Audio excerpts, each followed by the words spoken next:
Assalamualaikum semuanya. Hari ini kami akan membuat tugas video IoT untuk memenuhi persyaratan UAS kami. Pada hari ini kami akan membahas cyberbullying secara menyeluruh. Check this out. Baik, jadi pertama-tama saya akan menjelaskan yaitu arti dari cyberbullying. Apa sih itu arti cyberbullying?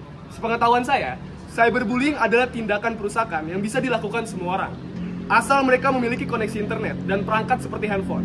Pelakunya bisa bersifat anonim, sehingga mereka kerap tak memiliki rasa khawatir untuk teridentifikasi. Selanjutnya, cyberbullying juga memiliki arti penyalahgunaan internet untuk melecehkan, mengancam, mempermalukan, dan mengejek orang lain. Tidak seperti bullying fisik maupun verbal. Bentuk bullying ini tidak membutuhkan pertemuan tatap muka dan tanpa melibatkan kekuatan fisik.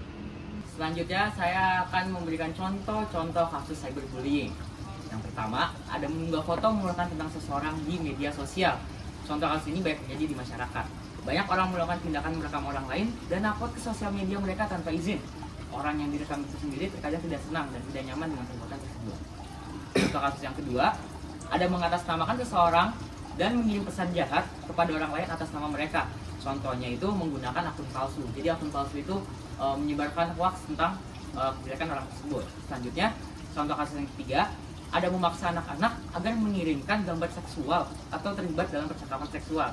Contohnya adalah mengirim pesan berbau seksual dan mengancam untuk mengirimkan gambar yang berkaitan dengan pornografi. Bahkan pelaku juga tak segan untuk menyebar aib-aib korban. Sosial media ini menjadi faktor utama tingginya kasus pelecehan online pada anak. Hal tersebut disebabkan anak-anak yang memang masih belum bisa memahami penggunaan internet secara baik dan bijak. Dan yang terakhir, yang keempat, adalah menggiring opini buruk atau membuat hoax tentang isu-isu politik menuju 2024.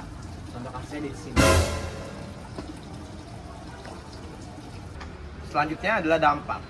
Bullying terjadi secara online, kamu bisa merasa seperti diserang dari mana-mana. Bahkan dalam rumahmu sendiri, seperti tidak ada jalan untuk keluar. Dampaknya dapat bertahan lama dan mempengaruhi seseorang dalam banyak cara. Misalnya secara mental, merasa kesal, malu, bodoh, bahkan marah. Secara emosional, merasa malu atau kehilangan minat pada hal-hal yang kamu sukai.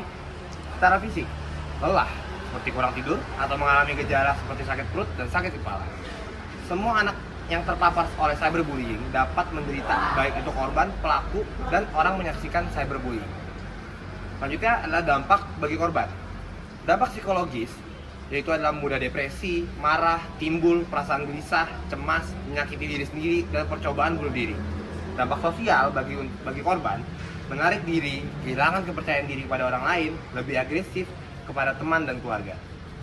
Dampak pada kehidupan sekolah, penurunan prestasi akademik, rendahnya tingkat kehadiran, perilaku bermasalah di sekolah.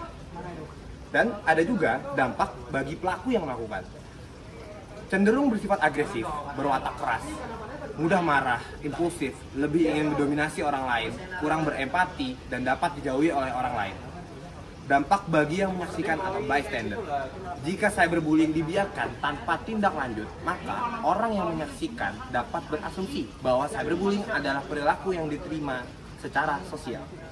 Dalam kondisi ini, beberapa orang mungkin akan bergabung dengan penindas karena takut menjadi sasaran berikutnya, dan beberapa lainnya mungkin hanya akan diam saja tanpa melakukan apapun, dan apa yang paling parah, mereka merasa tidak perlu menghentikannya. Gimana sih cara ngatasin cyberbullying ini?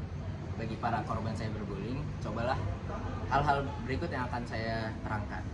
Yang pertama, tidak lagi berinteraksi dengan kelompok yang melakukan cyberbullying. Jadi nggak usah ngobrol, nggak usah komunikasi dengan pelaku. Yang kedua, blokir akun pelaku cyberbullying dari Instagram, WhatsApp, Twitter, atau media sosial lainnya. Yang ketiga, ada berkonsultasi ke psikologi atau psikiater. Dengan begini, para korban akan tersembuhkan secara mental. Dan yang terakhir, dan sangat penting, menyimpan bukti cyberbullying dan melaporkan pelaku ke pihak berwajib. Dengan begitu, pihak berwajib akan menindaklanjuti dan menangkap pelaku dan diproses secara hukum. Oke, setelah kita menjelaskan arti, contoh, dampak, dan juga cara mengatasi, kita akan sampai kepada salah satu unsur yang paling penting, yaitu cara mencegah.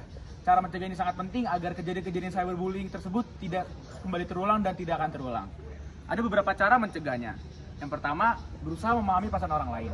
Kita harus dapat memahami perasaan orang lain terhadap apa yang kita unggah di sosial media sehingga tidak menyinggung atau merugikan perasaan orang lain. Yang kedua, berpikir secara bijaksana sebelum mengutarakan pendapat di dunia maya. Kita harus berpikir secara baik dan juga bijaksana sebelum kita mengunggah apapun di sosial media, supaya apa yang kita unggah tidak menyakiti perasaan orang lain dan juga tidak melanggar aturan apapun yang ada di Indonesia. Yang ketiga, menghormati orang sekalipun ada di sosial media. Kita mungkin tidak mengenal siapa yang kita temui di sosial media, tapi kita harus mempunyai perasaan untuk dapat menghormati semua orang agar tindakan cyberbullying tersebut tidak kembali terulang. Yang keempat, menumbuhkan sikap toleransi kepada orang lain. Kita harus tetap toleransi kepada semua orang, walaupun berbeda ras, agama, atau apapun dalam sosial media, supaya tidak terjadi persinggungan di dalam sosial media. Yang terakhir, menghentikan kasus cyberbullying apabila menemukannya.